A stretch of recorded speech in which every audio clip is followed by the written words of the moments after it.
समझता है। उन्होंने किस प्रकार से अपने उत्साह को दिखाया था। मुझे लगता है हर बच्चा हमें कोई ना कोई पाठ पढ़ा रहा था। ठीक है, हम अपने तनावों से ग्रस्त रहते हैं और कई बार उन तनावों को उन पर थोप देते हैं। यह हो सकता है कि निर्णय लिया गया अंकों के द्वारा और केवल कुछ 4-5 विषयों में बच्चों को अंक देकर हम उसकी प्रगति का मापन नहीं कर सकते हैं। इसीलिए निरंतरता का प्रश्न उठा था, व्यापकता का प्रश्न उठा था। और आपने कुछ दिनों के बाद आप देखेंगे, यद्यपि आज कुछ समस्याएं विद्यालयों में दिखाई देती हैं कि मापन कैसे किया जाएगा। कोई भी नई चीज आती है तो उसमें कुछ समस्याएं आती हैं। मुझे लगता है कुछ समय के बाद हम इतने अभ्यस्त हो जाएंगे।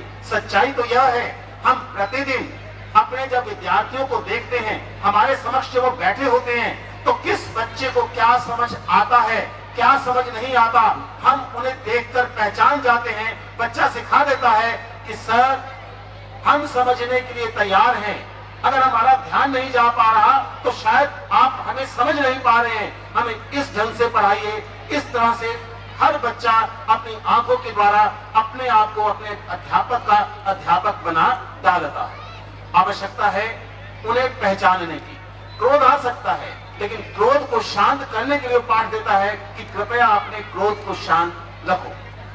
साथियों, मुझे लगता है कि इन पूरे कार्यक्रमों का एक ही उद्देश्य है, क्योंकि बच्चों ने भी कार्यक्रम देना है, इसलिए मैं बीच में अधिक समय नहीं लूंगा, लेकिन इतना निश्चित कहूंगा, इन बच्चों के सपनों को देखिए और इस परिवेश का है, यह जो ग्रामीण क्षेत्र है, इनमें अदम्य साहस होता है, अदम्य उत्साह होता है।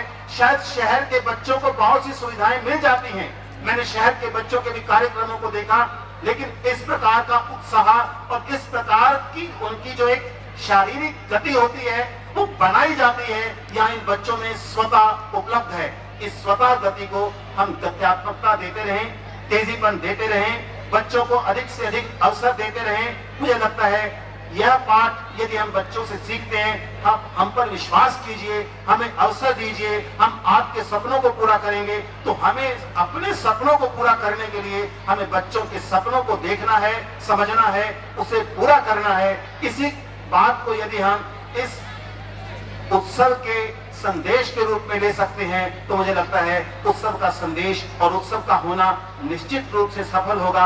मैं इस सफलता की कामना करते हुए और विद्यालय को धन्यवाद देते हुए, आप सबको भी धन्यवाद देते हुए, बच्चों के उत्साह में और अपने में बाधा नहीं आने दूंगा और अपनी इतनी बात कहकर मैं आप सबका पुनः धन्यवाद करते हुए यही अपने शब्दों को विराम देता हूँ। धन्यवाद। मंच की तरफ से यहाँ आकर के हम सभी को आशीष देने का अनुरोध मैंने किया तो वे आए और आशीष दिया, इसके लिए मैं उनका आभार प्रकट करता हूँ। और अगला जो कार्यक्रम है, ऐसा देश है मेरा, विद्यार्थी तैयार रहे।